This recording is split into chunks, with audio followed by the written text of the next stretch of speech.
दरभंगा सदर प्रखंड के मुख्य मार्ग पर राष्ट्रीय जनता दल के कार्यकर्ताओं के द्वारा सड़क निर्माण एवं नाला निर्माण को लेकर किया गया अनिश्चितकालीन भूख हड़ताल प्रारंभ। रविवार को दरभंगा सदर मुख्य मार्ग पर राष्ट्रीय जनता दल के कार्यकर्ताओं के द्वारा अनिश्चितकालीन भूख हड़ताल प्रारंभ किया गया।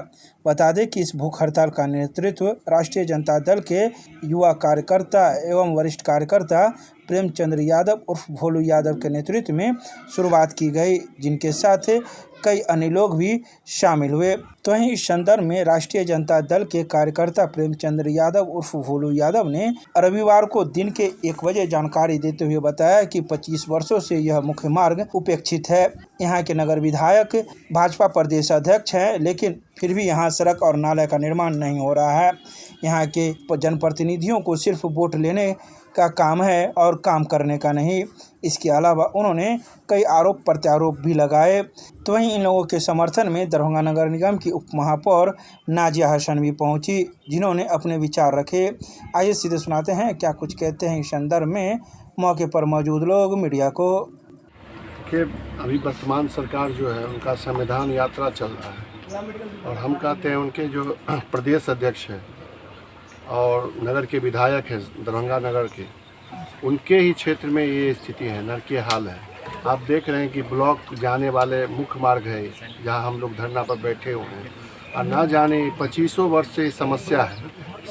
अभी जो आप यात्रा निकाले हुए हैं समस्या निदान यात्रा, वो किस तरह से यात्रा आपका बीजेपी के प्रदेश अध्यक्ष के जो नगर में ये स्थिति है, तो आप किस हाल में आप पूरे बिहार में घूम रहे हैं और बता रहे हैं कि आपके समस्या का हल होगा 30 दिनों के अंदर।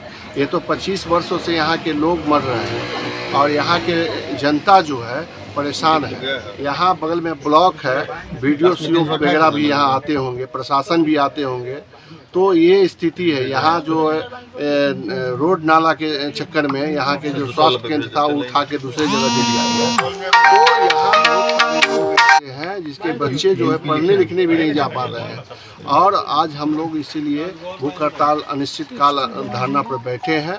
जब तक इसका निदान नहीं बीजेपी के एनडीए सरकार निकालेंगे, यहाँ के प्रशासन निकालेंगे, तब तक हम लोग भूख हड़ताल पे यहाँ बैठे रहेंगे। चाहे हम लोग का जान चला जाए कोई दिक्कत नहीं है। उनको अगर लग रहा है कि इस तरह से जान चला जाना चाहिए, रहेंगे भूख हड़ताल पे।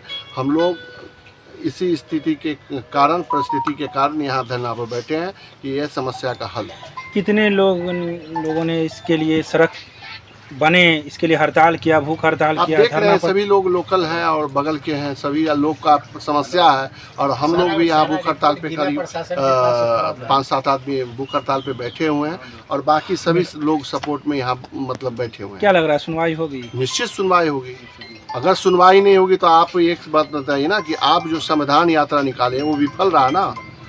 आपके जो बीजेपी के सरकार में एनडीए की सरकार और यहाँ जो सम्राट चौधरी बोलते हैं समस्या हल निदान करने के लिए आप जो मतलब स्टॉल लगा रहे हैं मतलब हर पंचायत में, हर एक वार्ड में, वो तो गलत हुआ ना।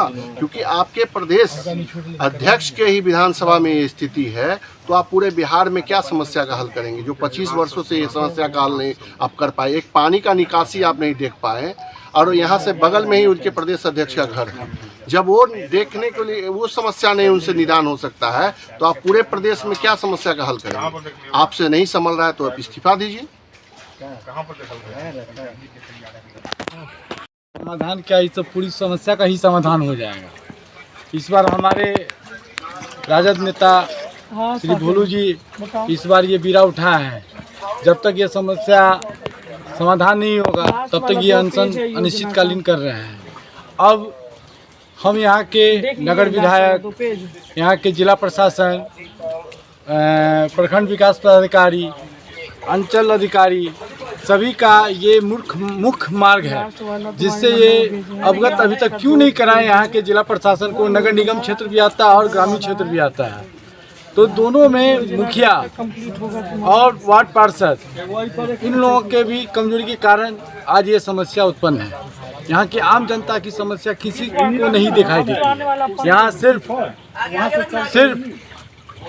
जनता जैसे जिए। आपकी भी सरकार थी लेकिन आपकी सरकार भी समाधान नहीं कर पाई। हमारी सरकार अल्प समय की सरकार बनी, हमारी सरकार थोड़े दिन के लिए आई, उस समय में हम लोग खुद सरकार में थे, क्या करे नहीं करे, लेकिन हमारी सरकार अस्थायी रूप से बनती तो अभी तक ये समस्या हो गई रहती। पहले तो हम आभार व्यक्त करते हैं कि संघर्ष की राह में हमारे भोलू भी यहाँ पर खड़े हुए हैं, जो वार्ड नंबर 3 के प्रतिनिधि हैं और हमारे आरजेडी के वो कार्यकर्ता हैं। सबसे पहले ये अकेले इनका या इन सभी का अकेले का मांग नहीं, यहाँ पे आप खुद देख सकते हैं, मैं भी आई हूँ कंटिन्यू, जब से मैं नगर निगम में गई हूँ कंटिन्यू इनकी दुर्दशा इसी तरीके से जैसे पहले थी वो और धीरे धीरे बद से बदतर हो रही है। ये सदर में भी आता है, कुछ वार्ड में भी आता है, कुछ ग्रामीण में आता है। हम ये चाहते हैं कि ये ग्रामीण और सदर क्या होता है, सीधा सीधी पब्लिक जब टैक्स देती है तो उनको वो सुविधाएं मिलनी चाहिए। अभी आप देख सकते हैं कि यहाँ के बच्चे, हमको तो नहीं लगता है कि जूता भी कभी पहने होंगे, या घर के कोई पदाधिकारी या ऑफिस का यहाँ पे होंगे, कोई ना कोई तो अफसर ग्रेड के होंगे, IAS IPS का घर है। आप सोचिए कि यहाँ पे ऐसा हालात हो गया कि सब अपने अपना, जिनके पास नहीं है सुविधाएं वो अपना बेच बाच करके यहाँ से जा रहे हैं। अब बता दीजिए कि किसके पास जाए अपनी दुखड़ा लेकर के। नगर निगम में जाते हैं, CO के पास जाते हैं, DM के पास जाते हैं, एक दूसरे को प्रतिलिपि होता है, फेंका फाकी होता है। अभी मैं भी स्कूटी इंजीनियर से ये बुटको से बात की हूँ कि जो योजना है कम से कम आप योजना करके अपना कार्य पूर्ण कर लीजिए। जहाँ से जहाँ तक आपका योजना लिखा हुआ पेपर में, हम पेपर की बात करते हैं, आप पेपर में अपना कार्य कंप्लीट करके मुक्त हो जाइए कि हम अगले के पास जा सके या बोल सके कि यह भी यानी काम हुआ फिर भी समस्या का समाधान नहीं हुआ। लेकिन एक दूसरे को फेंका फेंकी यहाँ पर कंटिन्यू होता है। नगर निगम में जिस प्रकार से आप एक पद पर हैं तो समाधान तो हो जाना चाहिए। देखिए ये अकेले मेरे से नहीं होने वाला। पहले एक चीज़ समझे, हम सब मिल करके, हम बार बार, जिस दिन हम पहली मरतबा नगर निगम के एक मीटिंग हॉल में बैठे थे तो हम सबसे पहले कहे थे, राज्यसभा सांसद, विधायक, MP सब मौजूद थे। मुझे बहुत हर्ष हुआ था, खुशी हुआ था कि एक प्रतिनिधि भी हमारे राज्यसभा सांसद महिला है।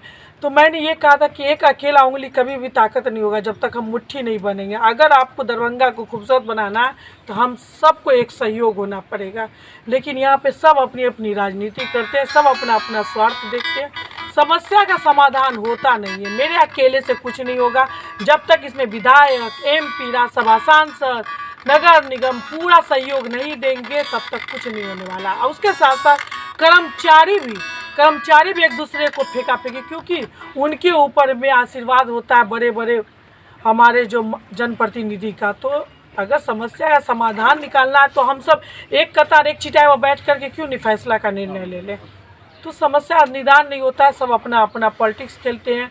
पानी का दमकल निकल जाता है, पानी निकल जाता है, फोटो वायरल हो जाता, नहीं, वो कंटिन्यू समस्या का समाधान होना चाहिए। जिस तरीके से आम जनता टैक्स देती है उस तरीके से उनकी सुविधाएं भी मिलनी कैसे होना चाहिए, आखिर कैसे यहाँ के लोग जिए। यही तो शुरुआत पहल भोलू भैया यहाँ से किए हैं। हम तो कहते हैं कि यहाँ पर कि जिस एरिया की जो पब्लिक को ये समस्या हो रही है, सब मिल करके हम लोग यहाँ पर न बैठ करके रोड पर जा करके बैठे और ये दुर्दशा देखा है। हम यही भोलू भैया को कहने के लिए आए, चलिए वहाँ पर ये अनशन हम लोग पानी में बैठ करके क्यों करें, चलिए वहाँ पर रोड जाम होगा, अपने आप आएंगे DM, SP, सारा MLA, MP आएंगे, भाई बताएंगे ये समस्या क्यों पब्लिक को ये इस तरीके की दुर्दशा हो रही है। जब यातायात बंदित होगी, कार्रवाई होगी, जेल में डालना जेल पे डाल दीजिए, कार्रवाई करना कार्रवाई कर, लेकिन समस्या समाधान निकालिए भाई, हम तो यही कहेंगे। तो मैडम दोषी कौन होगा? दोषी कहे ना कि दोषी हमारे पब्लिक दोषी हो रहे हैं कि उन्होंने अपना जनप्रतिनिधि ऐसा चुन लिया। आज वो रो रहे हैं कि आज 20 साल 25 साल से हम लोग जैसे थे वही हाल में आज भी है। दोषी वो लोग हैं जो अपने आप को कोस रहे कि हमने कैसे, सिस्टम भी है सबकी मिली भगत है। हम कहते हैं कि अब तो परिवर्तन हुआ था, कहते हैं कि NDA की सरकार आए, आप परिवर्तन दिखाइए ना। आप समाधान यात्रा कर रहे हैं या शिविर लगा रहे हैं, हम कह रहे हैं शिविर आपको तो वार्ड नंबर 16, 17 सदर का जो ये है यहाँ पे आपको शिविर लगाना चाहिए, इस जगह पे आपको शिविर लगाना चाहिए। हम कह रहे हैं कि अगर यहाँ के जो जनप्रतिनिधि है, अगर यहाँ पर के जो मुखिया है, जो शिविर लगता है तो वो शिविर यहाँ पे लगावे। जब उनका जो कॉलम आता है कि इस डेट को यहाँ लगाना है शिविर, तो यहाँ पे लगावे, सारे पदाधिकारी को यहाँ पर बैठा ले दिखाए। तो समस्या का समाधान होना चाहिए, न कि बैठ करके अपना पॉलिटिक्स करे और जम के फिर निकल जाए। नहीं, हमारे विधायक जी को होना चाहिए कि इसको संज्ञान लेना चाहिए, एमपी जी को होना चाहिए, संज्ञान लेना चाहिए, राज्यसभा सांसद को होना चाहिए, संज्ञान लेना चाहिए। संज्ञान लेके समस्या का तथ्य पर निदान होना चाहिए। क्यों मुख्य सड़क मार्ग पे हैं, यहाँ सदर थाना, सदर ब्लॉक, बीआरसी भवन है और ये रास्ता आपको गंज चौक जो है, अगर दुनार मुख्य सड़क जाम रहती है तो ये रास्ता मुख्य सड़क बन जाती है बाईपास पे निकलने के लिए, जो रास्ता आपको सीधा भंडार चौक में कनेक्ट करती है। पानी का समस्या तो आप देख ही रहे हैं। बगल में धर्मपुर शमशान स्थल है हम लोग का, यहाँ हिंदुओं का अंतिम क्रियाक्रम होता है। वो स्थल पूरा पानी में इतना डूबा हुआ है, यहाँ लाश जलाने तक की सुविधा नहीं हो पाती है। क्या करते हैं जब पानी लगी रहती है तो कैसे मतलब क्या करेंगे कि कोई दूसरा तरीका कहीं से लकड़ी और ऊंचा करके जलाते हैं। शमशान स्थल तक डूबा हुआ है, उसका जो बगल में पोखर है, पोखर और शमशान स्थल का लेवल एक हो चुका है। इसकी शिकायत कहीं किए हैं कि नहीं? हम लोग यहाँ से लेके जन सुनवाई तक में जा चुके हैं, डीएम साहब के यहाँ, बीडीओ साहब के यहाँ, जिला प्रशासन, सब डीटीसी सबके यहाँ जा चुके हैं। क्या नाम हुआ आपका? सचिन यादव।